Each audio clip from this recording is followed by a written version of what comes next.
अस्सलामु अलैकुम वरहमतुल्लाहि वबरकातुह। इसमें आज़म कुरान करीम की एक आयत जिसको इसमें आज़म का दर्जा दिया गया, और इस आयत करीमा को पढ़ के इंसान की कोई भी दुआ रद्द नहीं होगी। अब देखिए, लोग इसमें आज़म तलाश करते हैं और कहते हैं कि हमें ऐसे अल्फाज मिल जाएं जिन अल्फाज को अदा करके हम अपनी दुआएं कबूल करा लें। अब इसके लिए लोग बड़े बड़े औलिया की खिदमत में जाते हैं, दुआएं कराते हैं। आप देखिए, अल्लाह ने कुरान पाक के अंदर आयात को मुख्तलिफ जगहों पर बखेर दिया है। इसमें आज़म को सरकार मदीना सल्लल्लाहु अलैहि वसल्लम से पूछा गया, या रसूल अल्लाह, इसमें आज़म किस में तलाश करें? फरमाया, 3 सूरतों में तलाश करो। पहली सूरत बकरा, आले इमरान और सूरत तौहा। इन 3 सूरतों में इसमें आज़म है। तो उलमा ने लिखा कि इनमें जो एक जैसी चीज़ है वो हय्युल क़य्यूम है। तीनों सूरतों में ये जुमला आता है तो इसमें आज़म ये होगा। लेकिन हज़रत अली रज़ी अल्लाह ताला अन्हु जो रावी हैं, जो कि बाबुल इल्म हैं, वो अक्सर इन अल्फाज के साथ दुआ किया करते थे। आपके बेटे हज़रत हसन रज़ी अल्लाह ताला अन्हु फरमाते हैं कि मैंने अपने वालिद को कई बार इन अल्फाज के साथ दुआ करते हुए देखा। लोग इससे गाफिल हैं, छोटे से जुमले हैं लेकिन लोग गाफिल हैं।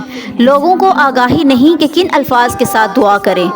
अब आप जब दुआ के लिए हाथ उठाएं तो ज़रूरी नहीं है कि आप 10,000 बार कोई वजीफ़ा पढ़ें तो आपकी दुआ कबूल होगी, 1000 नफल पढ़ेंगे तो मसला हल होगा, नहीं, बल्कि ये हमारे दिमाग में एक फतूर है कि ज़्यादा पढ़ेंगे तो मसला हल होगा। अल्लाह ताला कोई मजबूर है कि हम ज़्यादा पढ़ेंगे तो अल्लाह ताला को गिरफ्त में ले आएंगे? या अल्लाह, आप मेरा काम करें मेरा काम कि मैंने 1000 बार सूरत यासीन पढ़ी है, अब अल्लाह ताला ने लाजमी करना है। हम समझते हैं कि हमने कोई एहसान कर दिया है अल्लाह पे। थोड़ा पढ़ें लेकिन सुथरा पढ़ें, दिल से पढ़ें, तवज्जो से पढ़ें। आपने दुआ कबूल करवानी है, मसला हल कराना है। अब अल्लाह की तरफ तवज्जो करें, यकीन कामिल करें। कुरान पाक में सबसे मजबूत इसमें आज़म की आयत ये है, आयत नंबर 163 सूरतुल बकरा, व इलाहुकुम इलाहुन वाहिद ला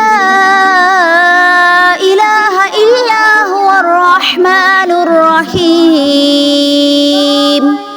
ये वो इसमें आज़म की आयत है, जो इंसान इसको पढ़ के दुआ करेगा वो दुआ कभी रद्द नहीं होगी। चलते फिरते पढ़ते रहें, कहीं भी जा रहे हैं पढ़ लें, कोई हाजत है पढ़ लें, और कोशिश करें कि 70 बार पढ़कर दुआ करें। इस आयत को 70 बार पढ़कर दुआ करें, कोई भी हाजत होगी इंशाअल्लाह ताला ज़रूर पूरी होगी।